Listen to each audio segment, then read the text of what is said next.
নমস্কাৰ আপোনালোক সকলোকে পুনৰবাৰ আপোন নিউজৰ অন্য এটা ভিডিঅ'লৈ স্বাগতম জনাইছোঁ। অন্য দিনাৰ দৰে আজিও আপোনালোকৰ বাবে দিনটোৰ 4টাকৈ ভাল খবৰ লৈ আহিছোঁ। ভিডিঅ'টো প্ৰথমৰ পৰা শেষলৈকে চাই থাকিব।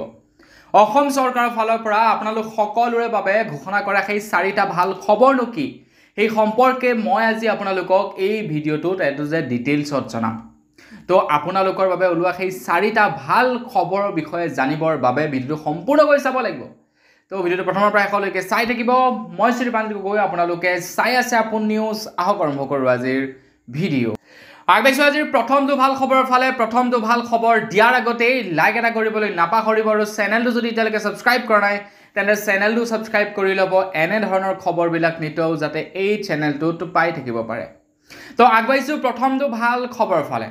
আমাৰ অসমৰ গুৱাহাটী মেডিকেল কলেজত যি নেকি এক দুৰ্ঘটনা হৈ গৈছিলে, দুৰ্ঘটনা হোৱাৰ পাছতেই এতিয়া আমাৰ অসমৰ স্বাস্থ্য বিভাগৰ অকণমান গা লৰিছে বুলি ক'ব পাৰি। মানে গুৱাহাটী মেডিকেল কলেজত যেতিয়াই নেকি এটি দেৱশিশুৰ মৃত্যু হয় নাৰ্ছৰ ভুলৰ কাৰণে, তো তাৰ পাছতেই এতিয়া আমাৰ অসমৰ স্বাস্থ্য বিভাগৰ গা লৰিছে। আৰু এতিয়া অসমৰ স্বাস্থ্য বিভাগ তথা স্বাস্থ্যমন্ত্ৰী অচ্যুত সিংঘাল ডাঙৰীয়াদেৱে ঘোষণা কৰিছে যে এতিয়াৰে পৰা অসমৰ প্ৰত্যেকখন মেডিকেলতে প্ৰত্যেকখন হস্পিটেলতে ডক্টৰে যি মেডিচিন প্ৰেছক্ৰাইব কৰিব প্ৰত্যেকটো মেডিচিনেই উপলব্ধ হ'ব বুলি জনাইছে। আৰু কোনোবা এখন মেডিকেলত যদি ডক্টৰে প্ৰেছক্ৰাইব কৰা মেডিচিন উপলব্ধ নহয় তেন্তে আপোনালোকক এটা মোবাইল নাম্বাৰ দি দিছে, সেই নাম্বাৰটোত আপোনালোকে হোৱাটছআপত কমপ্লেইন কৰিব পাৰিব। এটা কথাটো হৈ গ'ল, অসম চৰকাৰৰ যিমানখিনি কমপ্লেইন নাম্বাৰ আছে ন, কেৱল নামতহে কমপ্লেইন নাম্বাৰ, সেইখিনি কামত একো নহয়, একো কামত নিদিয়ে। এনেই নামত কমপ্লেইন নাম্বাৰ দি থৈছে। ওপৰত যিখিনি নেকি মানুহ বহি আছে তেওঁলোকে প্ৰকৃততে এইবিলাকৰ কথা জানেই নে নাজানেই নে এনেই তেওঁলোকক আনি বহাই থৈছে, তেওঁলোকে জানে আৰু। কিন্তু কমপ্লেইন যে এটাও আপোনালোকে কমপ্লেইন দিব নোৱাৰে এই কমপ্লেইন নাম্বাৰবিলাকত। বাৰু যি কি নহওক, তথাপিও আপোনালোকক কমপ্লেইন নাম্বাৰসমূহ জনাই দিছোঁ। কেলৈ কৈছোঁ, আমাৰ ঘৰৰ ফ্ৰণ্টত APDSLৰ অকণমান মানে খেলি মেলি আছিলে, কাৰেণ্টৰ ভল্টেজ বেছি আহি আছিলে। আপোনাৰ কেতিয়াবা মাজে মাজে কাৰেণ্ট নাহে, দুডাল ৱাৰ জইন লাগি আছিলে। মই ফোন কৰিলোঁ, একোৱেই দেখোন, একো খা খবৰেই নাই। তেনেকুৱা মানে এনেই আৰু অসম চৰকাৰে যিখিনি কমপ্লেইন নাম্বাৰ দিয়ে যে এনেই আৰু সেই কমপ্লেইন আপোনালোকে দিব, ওপৰত কোনোবা আছে চাগে চাই থাকিব, সিমানতে সমাপ্ত খবৰ। আৰু যি কি নহওক তথাপিও আপোনালোকক কমপ্লেইন নাম্বাৰটো দি দিছোঁ, আপোনালোকে টুকি ৰাখক, কমপ্লেইন কৰি চাব, কেতিয়াবা যদি ফলপ্ৰসূ হয়। মোবাইল নাম্বাৰটো হৈছে 9864541430। এইটো হৈছে আপোনাৰ হোৱাটছআপ নাম্বাৰ। আপোনালোকে প্ৰেছক্ৰিপশ্যনখন ফটো ক্লিক কৰি আপলোড কৰিব লাগিব যে আপোনালোকৰ মেডিকেলখনত এই মেডিচিনটো নাই। আপোনালোকে ডক্টৰক দেখুৱাৰ সময়ত এই মেডিচিনটো নাপালে সেই সম্পৰ্কে আপোনালোকে লিখি দিব লাগিব। মানে ফটো ক্লিক কৰি কোনটো মেডিচিন নাই পোৱা, কি কথা, এই সম্পৰ্কে লিখি দিব লাগিব। ডক্টৰজনৰ ওপৰত একশ্যন ল'ব বুলি জনাইছে। তো বন্ধু বান্ধৱীসকল, কেনেকুৱা পাইছে এই নিয়মটোৰ বিষয়ে জানি কমেণ্ট ছেকশ্যনত জনাব। আগবাঢ়িছোঁ ইয়াৰ পাছৰটো খবৰ ফালে। ইয়াৰ পাছৰটো ভাল খবৰ ফালে খবৰ ওলাই পৰিছে টেক্সটাইল আৰু লগতে খাদ্যবস্তুত এতিয়া অত্যাধিক দাম কমি যাব বুলি জনাইছে। টেক্সটাইল আৰু খাদ্যবস্তুত এতিয়াৰে পৰা প্ৰায় 40% দাম কমি যাব। টেক্সটাইল মানে এইবিলাক আৰু কাপোৰ কানি কিবা কিবি এইবিলাক, আৰু তাৰ লগতে যিবিলাক নেকি খাদ্যবস্তু আছে, খোৱা বস্তু আছে, সেইবিলাকত 40% দাম কমি যাব বুলি জনাইছে। কিয়? কাৰণ এতিয়া GST কমাই দিছে আমাৰ ভাৰতৰ GST কাউন্সিলে।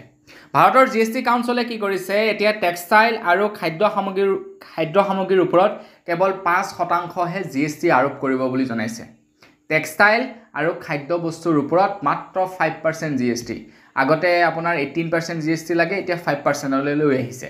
মানে যথেষ্ট 13% GST কমি যাব। আৰু যাৰ বাবে নেকি কৈছে যে 40%লৈকে বস্তুৰ দাম কমিব বুলি কৈছে। এতিয়া কমিলেতো ভালেই লাগিব, দেখা যাওক কেতিয়ালৈ কমে। আগবাঢ়িছোঁ ইয়াৰ পাছৰটো খবৰ ফালে। ইয়াৰ পাছৰটো ভাল খবৰ ফালে। আমাৰ ভাৰতবৰ্ষত এতিয়াৰে পৰা কোনো এটা গোচৰ সোনকালে মীমাংসা কৰা যাব। যেতিয়াই নেকি কোনো এটা গোচৰ আদালতলৈ গৈ পায়গৈ, আদালতত পোৱাৰ পাছত সেই গোচৰটো বহুত দিন ধৰি চলি থাকে। কিন্তু এতিয়াৰে পৰা আদালতলৈ যোৱা গোচৰ মাত্ৰ 3 মাহৰ ভিতৰত সেটেল হ'ব লাগিব। যদি 3 মাহৰ ভিতৰত সেই গোচৰটো সেটেল নহয় তেনেহ'লে সেই গোচৰটো মুখ্য ন্যায়াধীশৰ ওচৰলৈ যাবগৈ বুলি জনাইছে। এয়া নিৰ্দেশনা প্ৰদান কৰিছে উচ্চতম ন্যায়ালয়ৰ ফালৰ পৰা। উচ্চতম ন্যায়ালয়ে কৈছে যে কেছসমূহ ইমান দীঘলীয়া কৰি ৰাখিব নোৱাৰিব, মাত্ৰ 3 মাহৰ ভিতৰতে গোচৰসমূহ মীমাংসা হ'ব লাগিব। কাৰণ আমাৰ ভাৰতবৰ্ষত লাখ লাখ এনেকুৱা কেছ পৰি আছে যিবিলাক এতিয়াও মীমাংসা হোৱা নাই। গতিকে 3 মাহৰ ভিতৰত মীমাংসা হ'ব লাগিব। আৰু দ্বিতীয় কথা হৈ গ'ল, যদিহে 3 মাহৰ ভিতৰত মীমাংসা নহয় সেই গোচৰটো ডাইৰেক্টলি মুখ্য ন্যায়াধীশৰ ওচৰলৈ যাবগৈ বুলি জনাইছে। মানে 3 মাহৰ ভিতৰত কেছ একদম সেটেল কৰিবই লাগিব এতিয়াৰে পৰা কাৰণ বহুত কেছ পৰি আছেতো ইমানখিনি কেছ পেন্ডিং হৈ আছে আৰু এটা কেছ 10 বছৰ 20 বছৰ টানিলে সমনি উকিলসকলে একদম সোনকালে সেই কেছবিলাক মীমাংসা কৰিব লাগিব আগেছে একেবাৰে হেখৰটো ভাল খবৰ ফালে একেবাৰে হেখৰ ভাল খবৰটো ওলাই পৰিছে নগাঁৱৰ পৰা খবৰ ওলাই পৰিছে নগাঁৱত এতিয়া অসম চৰকাৰে প্ৰথমখন ড্ৰাইভিং স্কুল প্ৰতিষ্ঠা কৰিছে যিখন ড্ৰাইভিং স্কুলত আপোনালোকে এডমিশন লৈ তাতে কোনো ধৰণৰ আপোনালোকে দ্বিতীয় অফিসত নোযোৱাকৈ ড্ৰাইভিং লাইসেন্স সেই স্কুলখনৰ পৰাই লাভ কৰিব পাৰিব এতিয়া অসমৰ প্ৰত্যেকখন ডিস্ট্ৰিক্টতে এনেকুৱা ড্ৰাইভিং লাইসেন্স খোলা হ'ব অত্যাধুনিক য'ত নেকি আপোনালোকক প্ৰথমে কম্পিউটাৰত গাড়ী চলাবলৈ দিব তাৰ পাছত আপোনালোকক ডাইৰেক্ট গাড়ী চলাবলৈ দিব আৰু যদি পাছ কৰাত আপোনালোকক এখন সাৰ্টিফিকেট দিব আৰু সেই সাৰ্টিফিকেটখন লৈ আপোনালোকে